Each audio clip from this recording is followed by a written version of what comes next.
200 metre മാറിയായിരുന്നു ഇത് ആദ്യം കണ്ടത്. ട്രാക്ക് ചെയ്ത് രാവിലെ പോരുകയാണ്. ഇപ്പോൾ റോഡിലേക്ക് എത്തിച്ചിരിക്കുന്നു. റോഡിലേക്ക് എത്തിച്ചിരിക്കുന്നതിന്റെ ദൃശ്യങ്ങളാണ് കാണുന്നത്. ഇന്നലെ സിനിമ വിജയ് ദേവരെ കൊണ്ടുവരുന്ന മറ്റൊരു കമ്പനിയുമായി മത്സരത്തിലുണ്ടാവുന്നു. അതിനുശേഷം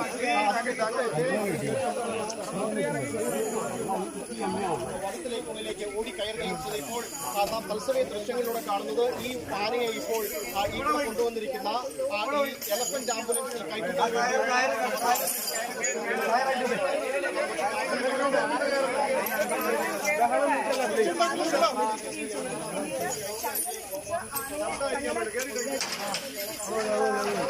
ശേഷമാണ്